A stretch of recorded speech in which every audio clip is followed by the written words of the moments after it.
Assalamualaikum warahmatullahi wabarakatuh. Alhamdulillahilladzi kana bi'ibadihi khabiran basira. Asyhadu an la ilaha illallah wahdahu la syarika lah. Wa asyhadu anna Muhammadan 'abduhu wa rasuluh. Allahumma shalli wa sallim ala nabiyyina al-karim Sayyidina Muhammadin wa ala alihi wa ashabihi ajma'in. Qala Allah Ta'ala fil Qur'anil Karim, A'udzu billahi minasy syaithanir rajim. Bismillahirrahmanirrahim. وَجَعَلْنَاهُمْ أَئِمَّةً يَهْدُونَ بِأَمْرِنَا وَأَوْحَيْنَا إِلَيْهِمْ فِعْلَ الْخَيْرَاتِ وَإِقَامَ الصَّلَاةِ وَإِيتَاءَ الزَّكَاةِ وَكَانُوا لَنَا عَابِدُونَ. Hadratul mukarramun, para asatidzah, guru kita Ayahanda Kiai Haji Abdul Roji Marja, mata'alallahu biquli hayati. Guru kita Kiai Haji Zainuddin Ilyas, beliau ini anak pertama dari Pak Haji Ilyas, karena ayahnya dengan ayah saya itu kawan dagang di Pondok Gede dengan Pak Haji Tuki. Ayahnya Kiai Haji Yasin. Jadi anaknya ketemu lagi sama anaknya di sini, di tempat yang barokah ini. Guru kita yang tadi pagi menyampaikan kajian kitab, Ustadz Zaini Dahlan MA, Ketua DKM, Presiden FS3G, yang merupakan pimpinan forum. Dulu ada orang yang memprotes, kenapa pimpinannya Pak Haji Nana? Saya katakan FS3G itu satu forum. Tahu forum? Forum itu pada abad ke-15 kumpulan para romo kuno berkumpul di tempat terbuka, bahasa Latinnya namanya forum. Jadi pimpinan forum itu gak harus dia sorbanan pakai eagle. Maka beliau Pak Haji Nanan biarin jadi pimpinan, yang penting beliau sehat walafiat. Pak Sekjen FS3G, yang mudah-mudahan Allah memberikan keberkahan kehidupannya kepada seluruh ustadz-ustadz muda, bil khusus imam kita Kiai Haji Nasihin SQMA, yang baru saja memimpin sholat subuh, membacakan ayat tentang kepemimpinan dan membacakan pada rakaat kedua bagaimana umat-umat terdahulu celaka karena perbuatannya. Maka saya kutip ayat Al-Quran tadi sebagai pembuka. Di FS3G memang cocok beliau. Berarti FS3G itu dalam mengambil imam sudah pas dengan fikih. Karena urutan pertama adalah al-afqah, orang yang ngerti fikih. Yang kedua al-aqra, yang bacaannya bagus. Ada orang afqah tapi aqra'nya kurang. Beliau sudah afqah, aqra, fikihnya menguasai, suaranya bagus. Bahkan kalau kalau kita baca di kitab yang ditulis oleh Imam Syafi'i rahimahullah, itu ada 6 urutan. Yang pertama ulumul Quran, fasihul Quran, fasih Qurannya. Coba buka di kitab yang nggak ada di rumah itu, baca aja silahkan. Fasihul Quran, fasih Qurannya.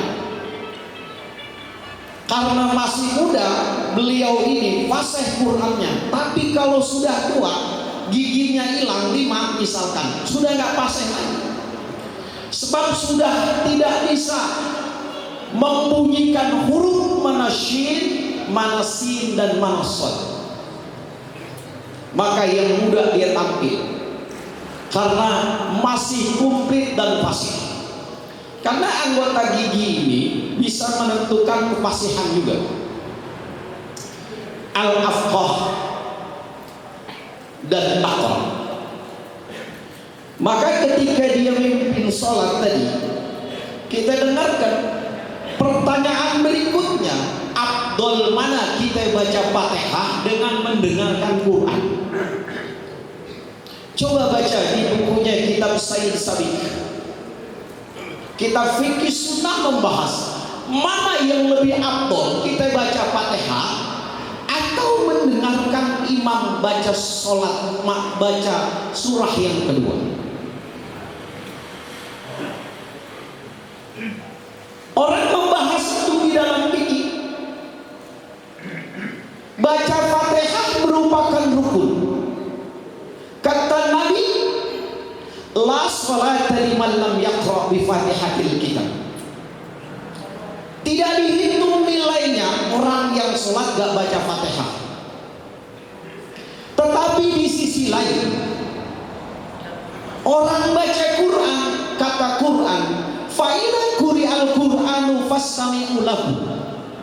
Kalau ada baca Quran, orang baca Quran, dengerin mana yang benar. Itu di fikih dibahas. Tetapi karena hadis Muslim menjelaskan bahwa imam itu menanggung seluruh bacaan makmum, dan ju'ilal imamu liyutamma bihi, dijadikan imam itu untuk diikuti, maka ikuti. Afdol menurut Imam Hanafi, dia mendengarkan bacaan imam. Sah manakala dia tidak membaca Fatihah, bermakmum dengan orang imam tadi. Walaupun tidak baca Fatihah, dia mendengarkan Quran, maka sholatnya sah. Itu kajian fikih. Itulah pentingnya afqah. Imam kita afqah dan aqra. Tadi baca tentang ayat-ayat tentang kepemimpinan. Saat ini lagi ramai benar. Yang lebih ramai adalah bukan azannya di TV. Ada kan azan di TV, salah satu calon ya. Bukan azannya, tampilannya orang menyorot. Apakah itu tampilan azan atau tampilan cari apa namanya? Pencitraan. Itu dibahas di media. Tapi kalau kita bahas di media, hati-hati. Karena ada pasal 27 ayat 3 tentang undang-undang ITE. Jadi kalau kita mencemarkan nama baik, itu adalah delik aduan. Maka kemarin ramai seorang akademisi menyebut seseorang pimpinan itu dengan bajingan tolol. Bajingan itu apa sih Pak? Bajingan itu supir dokar yang bukan kuda, sapi. Nah, sapi itu belakangnya ada roda. Nah, dia pegang talinya, itu namanya bajingan. Aslinya itu. Cuma disalah terjemahkan bajingan itu orang yang kurang bagus amalannya, betul ya? Padahal arti bajingan itu sopir dokar, sopir roda yang pakai binatang sapi, itu namanya bajingan. Dan benar ya Pak? Memang itu kalau kita tahu. Maka kalau diadukan dosa yang sono, dan pasal itu delik aduan. Kalau delik aduan, orang yang tersentuh itulah yang mengadu.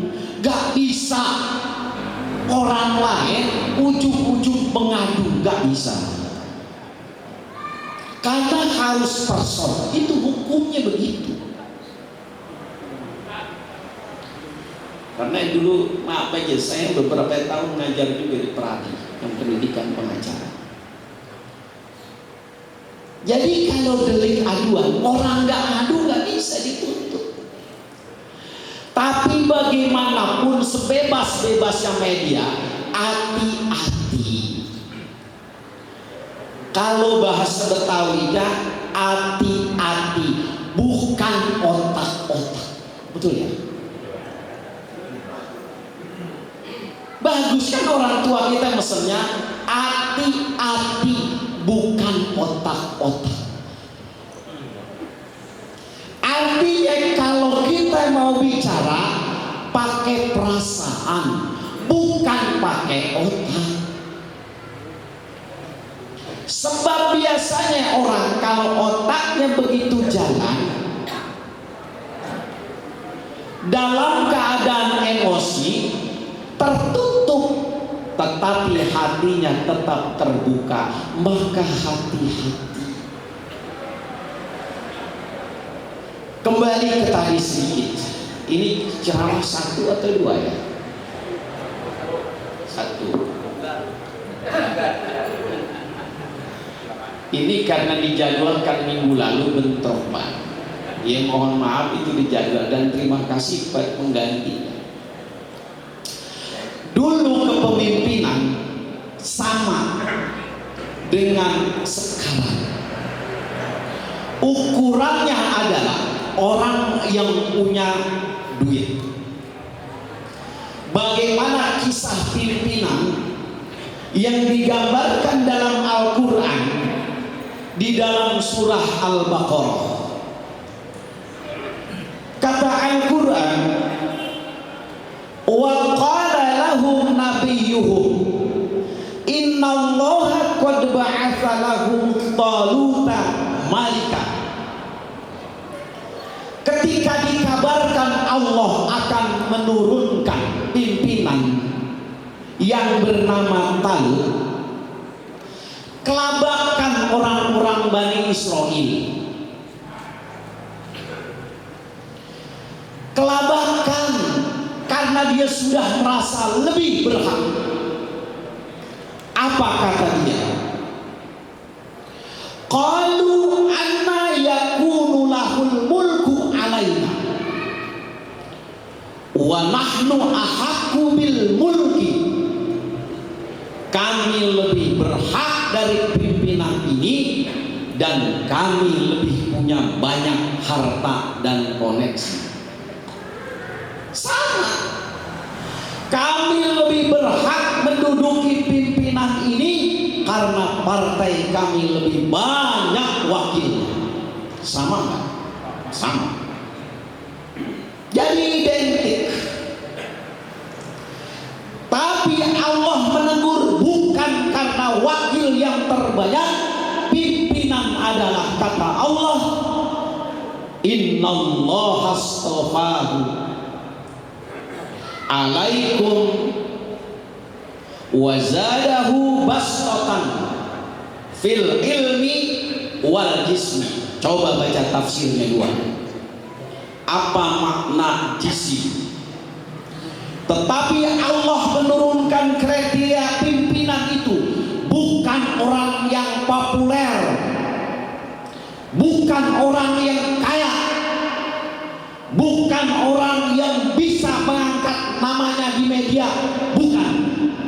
Tetapi kata Allah, yang berhak menjadi pimpinan, yang layak menjadi pimpinan adalah bastotan fil ilm, orang yang punya ilmu.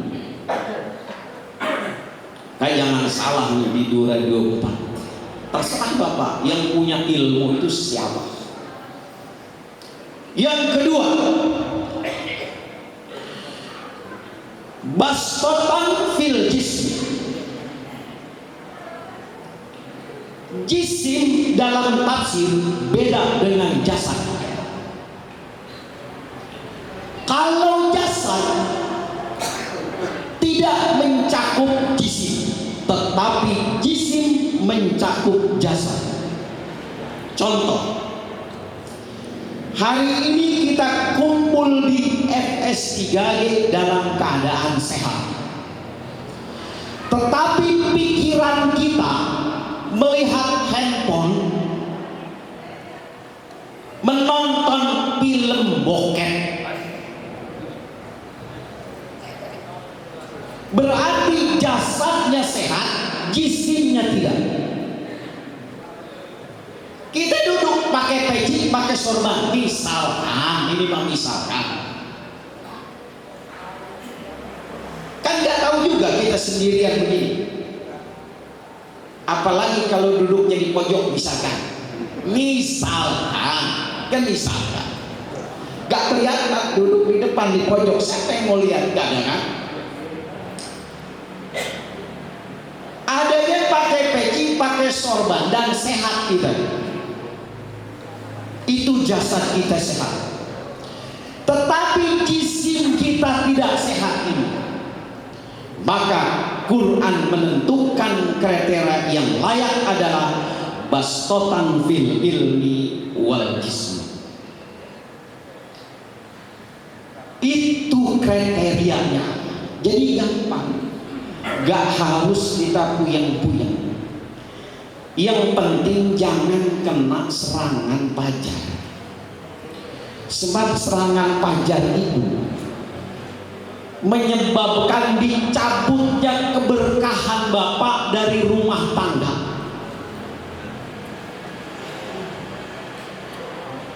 Sekali lagi, menerima serangan pajar untuk memilih seseorang menyebabkan dicabutnya keberkahan di dalam rumah tangga Bapak. Saya katakan ini, ada 5 hal yang menyebabkan keberkahan dicabut di dalam rumah tangga.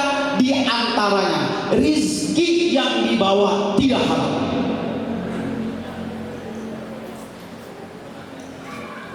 Sebab orang kadang-kadang disamarkan Pak.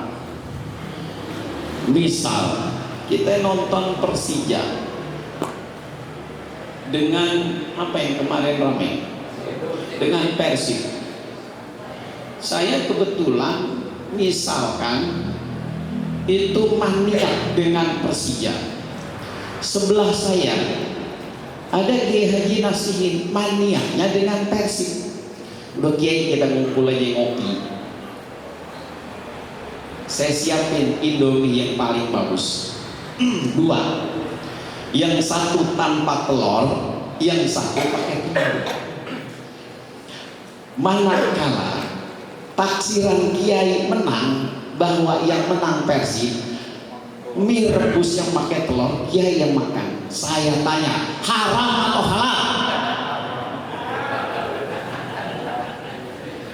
Baca di kitab Subulus Salam, halal atau haram?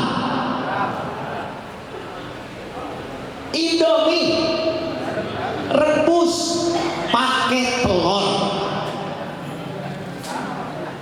gampang contohnya.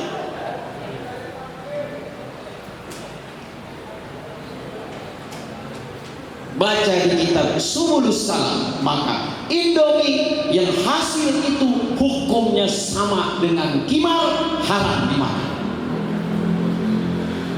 Ini saya sampaikan fikih Pak, karena fikih itu Kata kitab ta'limu ta'lim tariqut ta'allum tafaqqah fa innal fiqha afdalul qaimi. Pelajari ilmu fikih karena dengan ilmu fikih engkau menjadi benar ilmu engkau. Itu fikih.